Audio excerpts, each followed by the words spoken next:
இருக்கக்கூடிய இண்டிவிஜுவல்ஸ்க்கு பேசுறதுக்கு வந்திருக்கேன். இந்த கொடையை கொஞ்சம் நகர்த்திடணும். நீங்க யாராவது ஒருத்தங்க இந்த கொடையை நகர்த்தும்.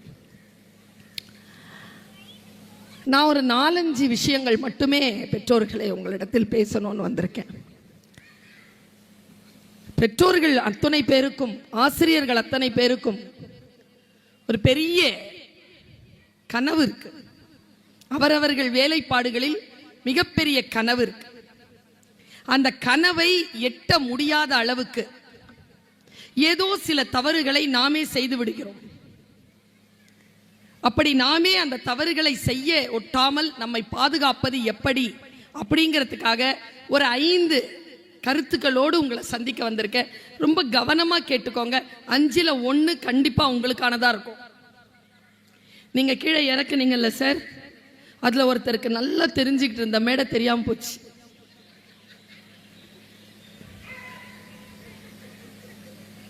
என் கிளாஸ்ல மொத்தம் நான் 25 வருஷமா நான் டீச்சரா இருக்கேன்.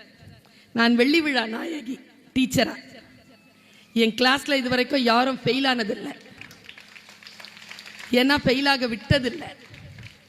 யாரா இருந்தாலும் பிடிச்சிருவேன் நான். நம்முடைய கவனத்தோடு நான் சில வார்த்தைகளை உங்களுக்காக எடுத்து வந்திருக்கிறேன். 2 ஆண்டு காலமாக நான் இங்க வரணும் அப்படிங்கிற ஒரு சூழல் இருந்தும் கூட இன்றைக்கு என்னுடைய வருகை நிகழ்ந்திருக்கிறது. உங்கள் மத்தியில் சில வார்த்தைகளை மிக ஆழமான மன தெளிவோடு வைக்கிறேன். வாங்கிக் கொள்ளுங்கள்.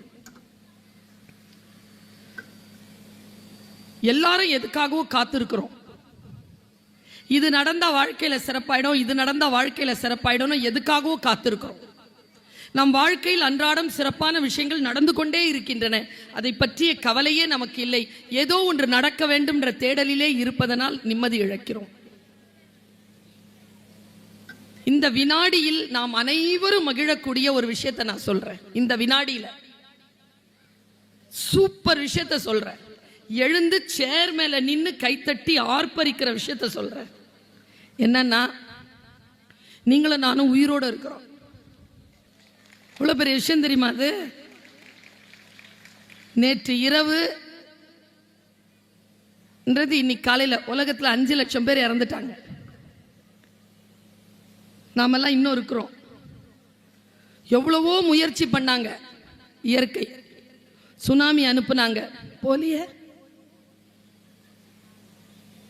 வார்தா புயல் வந்தது, அதுக்கப்புறமா நிறைய புயல் வந்தது, போலியே. கொரோனா வந்தது, உலகத்துல எத்தனையோ கோடி மக்கள் போனாங்க, நாம போலியே. நம்ம இருக்கிறோம்ல. Life itself is sufficient to celebrate. இதோ இப்பொழுது நாம் உயிரோடு இருக்கிறோம். மகிழ்ச்சியாக இருங்கள். வாழ்க்கையின் ஒவ்வொரு வினாடியையும் மிக கூர்மையாக கவனிங்க. கவலையை விட்டொழியுங்கள். கவலைப்படுவதனால் எதுவும் மாறப்போவதில்லை. நம்முடைய உடல்நிலையும் நம்முடைய வாழ்க்கையும் தான் பலியாகுமே தவிர நம்முடைய மகிழ்ச்சியை அடுத்தவர்கள் கையில் கொடுத்தால் மட்டுமே தான் நாம் கவலைக்குரியவர்களாக இருப்போம். என் வாழ்க்கை இது, இறைவன் எனக்கு கொடுத்த வாழ்க்கை, இதை நான் முழுமையாக அன்பாக வாழ்ந்து கழிப்பேன் என்று சொல்லக்கூடிய யாரும் சோகமாக இருப்பதே இல்லை. உலகத்திலேயே மிகப்பெரிய குற்றம் எது என்றால் சோகமாக இருப்பதுதான். மகிழ்ச்சியாக இருப்பதற்கு என்ன வழி? நான் பெற்றோர்களுக்கு சொல்லுகிறேன். மிக நுட்பமான கருத்தை சொல்லுகிறேன். இந்த திருவள்ளுவர் விழா நடந்தது. அந்த சிலை திறப்பு விழா 25 வருஷம் முடிஞ்சதுன்னு சொல்லிட்டு விழா, பெரிய விழா அரசு நடத்துச்சு. நாங்க எல்லாருமே அங்க நிகழ்ச்சிக்காக போனோம். அப்போ ஃப்ளைட்ல என் பக்கத்தில் உட்கார்ந்துட்டு வந்தவர் பெரிய தமிழ் அறிஞர் மா ராசேந்திரன். இன்றைக்கு அவர் தமிழ் வளர்ச்சி கழகத்தின் தலைவராக இருக்கிறார். மேனாள் தஞ்சை தமிழ் பல்கலைக்கழகத்தினுடைய துணைவேந்தர், தமிழ் வளர்ச்சி கழகத்தின் இயக்குனராக இருந்தவர், பெரிய ஸ்காலர். அவர் உட்கார்ந்து ஒரு விஷயம் என்கிட்ட சொல்லிட்டே வரார்.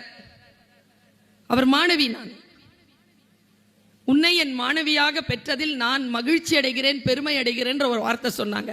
நான் சார் உங்க பக்கத்துல உட்கார்ந்துட்டு வர்றதுக்கான ஒரு பாக்கியம் எனக்கு கிடைச்சிருக்கே சார். அதுதான் sir top most gift of my life sir அப்படின்னு நான் சொல்லி பயணம் பண்ணிட்டு இருக்கேன்.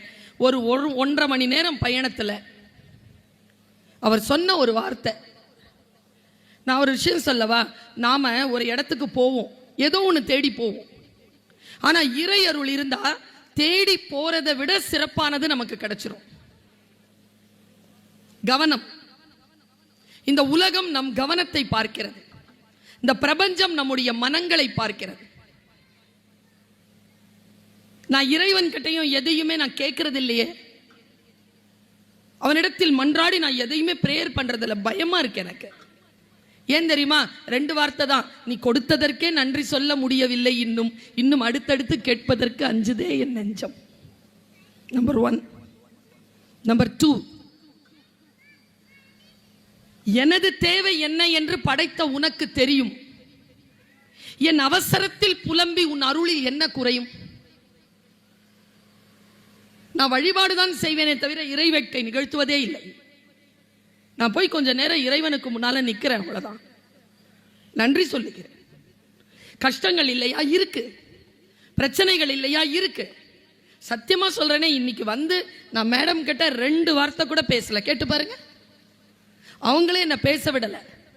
இப்படி பேசுவேனே எனக்கு தெரியாது. ஏதோ ஒரு ஆற்றல் நம்மை செலுத்துகிறது. அந்த ஆற்றலின் மீது நீங்கள் நம்பிக்கை வைத்து மகிழ்ச்சியாக இருங்கள். ராஜேந்திரன் அண்ணா ஐயா சொன்னதை இங்க நான் சொல்றேன். தெரியல எனக்கு, நான் கூட்டத்துக்கு பேசுறவ இல்ல, உங்க எல்லாருக்கும் தெரியும். நான் பட்டிமன்ற பேச்சாளர் இல்ல. அது ஒரு வாய்ப்பு தான், அது ஒரு மகிழ்ச்சி தான். என்னுடைய இலக்கு அது கிடையாது. உங்கள் மனங்களுக்குள் என் வார்த்தையை செலுத்தி உங்கள் வாழ்க்கையில் ஏதேனும் மாற்றத்தை உயர்ந்த நிலையில் ஏற்படுத்திவிட வேண்டும் என்பதுதான் என் பயணம்.